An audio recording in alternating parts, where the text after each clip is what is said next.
Border पर चीन के षड्यंत्र को लेकर इंफॉर्मेशन वॉल पर एक एक डिटेल आपके सामने। इन सीमाओं को जिस तरीके से लेकर हम लगातार चर्चा कर रहे हैं, 22,000 किलोमीटर चीन की ये सीमाएं हैं और साथ ही 14 देशों से लगती चीन की सरहद, जहां पर ये चीन की चालबाजी उस वक्त भी सामने आई कि कैसे उसने भूटान पे अपने गांव बसाने की कोशिश भी की। बिल्कुल, और 3,480 किलोमीटर की यह सीमा बहुत अहम, क्योंकि ये भारत और चीन की सीमा है और जगह जगह चीन इसी तरह की हरकतों को अंजाम देने की कोशिश करता है। अरुणाचल की 1,126 किलोमीटर सीमा चीन के साथ लगती है। 1,126 किलोमीटर की सीमा पर हमें पैनी नजर रखनी है।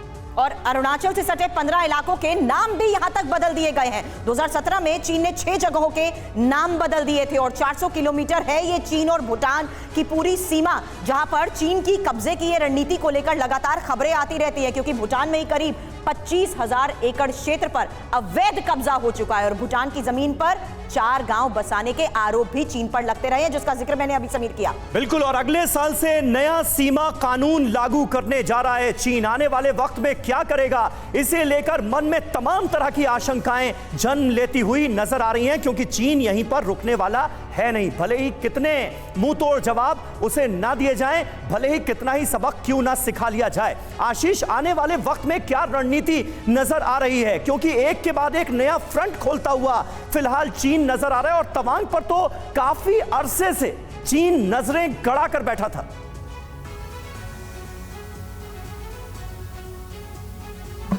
देखिए समीर, चाहे लद्दाख हो, तवांग हो या फिर बाकी एलएसी का कोई भी सेक्टर, जब भी चीन को लगता है कि वो किसी तरह से क्लैश कर सकेगा या फिर किसी तरह से दुविधा उत्पन्न कर सकता है भारत के लिए, वो अचानक से वो लोकेशन चूज़ करता है। लेकिन पहले जब 5-6 साल पहले तक जो सिचुएशन थी, अब वैसी है नहीं।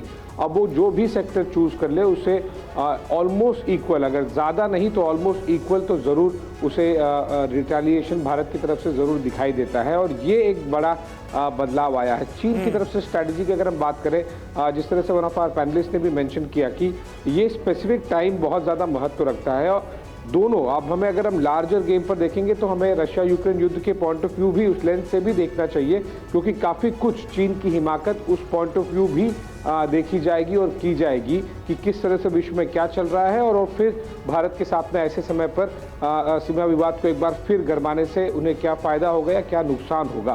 खैर, वो एक बड़ा लार्जर पिक्चर है, लेकिन मैं ज़रूर मेंशन करना चाहता था कि वो भी ज़रूर वो सोचेगा ज़रूर ड्रैगन कि किस तरह से इसे उसके पक्ष में किया जाए। लेकिन मैं आपको बता दूं कि दिसंबर के मध्य में हम हैं और ऐसे समय में वहाँ पर पेट्रोलिंग ऑलरेडी बहुत रेयर हो जाती है। जैसे मैंने बताया कि नो मैंस लैंड है और वहाँ किसी की पोस्ट नहीं है उस स्पेसिफिक क्लैश एरिया पर। और ऐसे में अगर चीनी सेना ज़्यादा नंबर्स के साथ में आए पेट्रोल के लिए और वो क्लैश हो जाए इंडियन पेट्रोल के साथ में, तो ये इस समय के हिसाब से बहुत ज़्यादा एक पिक्युलियर एस्पेक्ट है कि उन्होंने कुछ प्लान ज़रूर किया था। भले ही उन्हें भारत की तरफ से वो आउट नंबर किया गया और साथ ही एक मुंह तोड़ करारा जवाब दिया गया, लेकिन शुरुआत थी, दिमाग में ज़रूर कुछ था। टाइमिंग बहुत इंपॉर्टेंट है। जनरली इस समय में मार्च तक हम नहीं देखते हैं उस तरह के एरियाज में बहुत ज्यादा फ्रीक्वेंट पेट्रोलिंग हो।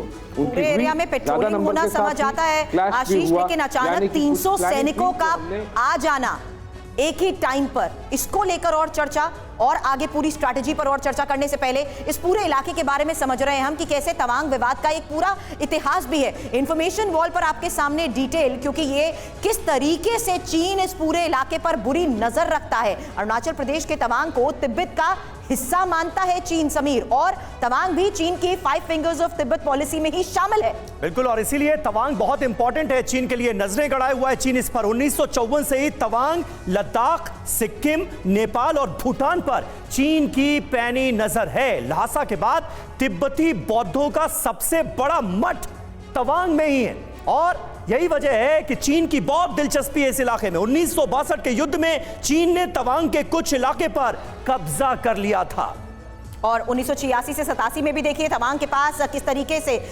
समुद्र रोग घाटी में ही चीन के साथ झड़प को लेकर भी खबरें आती रही थी। और इस बीच अब 36 साल बाद तवांग में भारत और चीन की सेनाओं के बीच ये झड़प किस तरीके से चीन की इस बुरी साजिश की ओर इशारा कर रही है।